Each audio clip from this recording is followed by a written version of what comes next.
I think ultimately this comes down to who do you think has your best interests in mind? Who do you think wants opportunity for the many and not the few? And frankly, the proof is in the pudding. We have seen with the Trump tax cuts, the concentration of wealth at the top. Frankly, the middle class saw higher taxes, while with this opportunity agenda that Vice President Harris is putting forward, the announcement today is an example of that. 25 million new business registrations as the goal, working towards that startup expense, those expenses being deductible at a higher rate, tenfold, $50,000, where we know it costs on average of $40,000 to start a new business. So again, the question is, who is fighting for you and those in your lives so that everybody can have opportunity?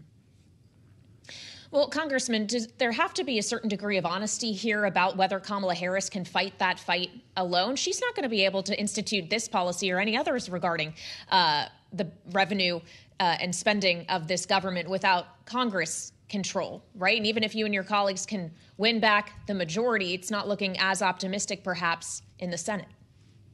Well, look, I am an optimist, and the only poll that matters is that on election day, and so we're going to be working hard. I am cautiously optimistic that Speaker Hakeem Jeffries will be something that comes to fruition. I am also confident that we will be able to hold the Senate. Now, that's going to take a lot of work, and I think Vice President Harris's presence on the ticket has buoyed our potential, and I feel very strongly that the American people, when presented with these options of investing in an opportunity agenda. We heard previously last month on housing and in ensuring that everybody has the opportunity to own a home. Today on growing small businesses and cutting red tape versus a double down on trickle down economics, making permanent, which has been one of the biggest increases in income disparity and wealth disparity in our country. That's the choice that Americans have. And I believe that most of them will side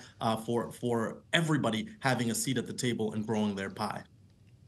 Well, Congressman, we're down to, I believe it's 62 days to that final poll you refer to in November. How important is it for Kamala Harris? And I'll hear from all the Harris supporters on Twitter about this. We're asking the same about both campaigns.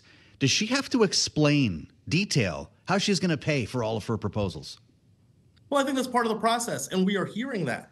I think over time, again, this campaign, as you noted, has 62 days left, 62 days to make a case to the American people and explain what we'll do regarding taxes, making sure that there is true tax fairness, that there is an opportunity for those companies who aren't paying their fair share to contribute in a fair, reasonable way to the strength and growth of our economy so that everybody can thrive. So those explanations are underway. And that is in contrast to what the former president has talked about in terms of giveaways to industry in exchange for support. That is not how this economy is meant to work. And I believe in the fairness that the vice president will pursue with her opportunity agenda will lay that out very clearly.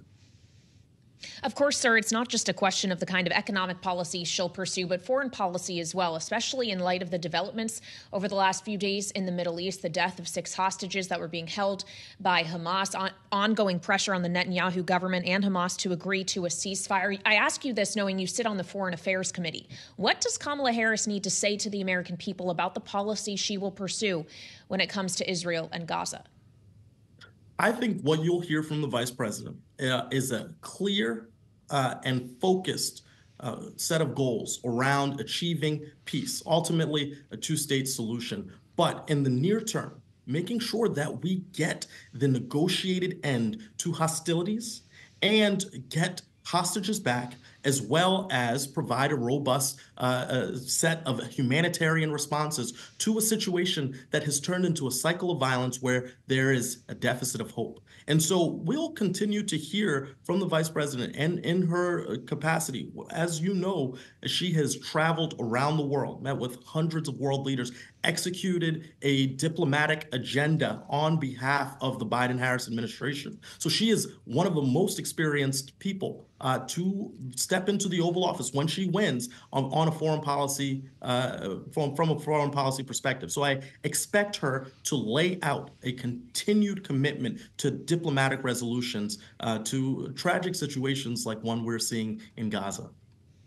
Well, Congressman Amo, we don't need to tell you that the issue surrounding Israel specifically has been a major point of concern for progressive Democrats who have been disappointed with the Biden administration's approach to helping to protect civilian lives, for instance, in Gaza. Will progressives be disappointed all over again when they realize that Kamala Harris has the same policy?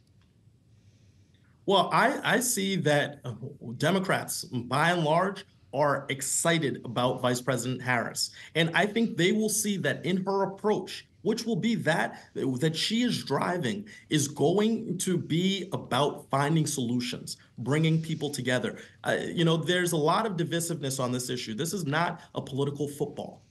This is about lives. This is about people who are suffering, the poor hostage families who are, desperately seeking answers, and those who have lost so many in Gaza, so many Palestinians who, for no fault of their own other than the birth lottery, are suffering. And so I think you will see a compassion from her that is consistent with our values and will really speak to all of the concerns across the broad and big tent of the Democratic Party. Mm-hmm. And finally, Congressman, as you join us today from Rhode Island with Harris spending time in New Hampshire, if you could just speak to the state of play in New England overall. Is New Hampshire an area in which this campaign needs to devote time and resources? Is it actually something that's going to be a real contest in this cycle?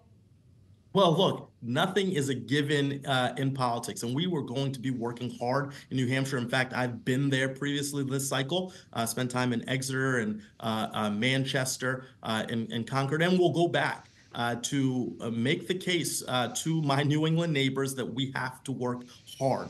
This is not an election that is going to be a blowout. It's going to be close. We are the underdog. The vice president is the underdog. Make no mistake about it. But with all of the work that we will do, New England will go blue, and we will make sure that to send a clear message that we want an agenda focused on protecting our freedoms, expanding economic opportunity, and making sure this democracy can stand for the betterment of all Americans, especially all of the folks that I share New England with here in Rhode Island.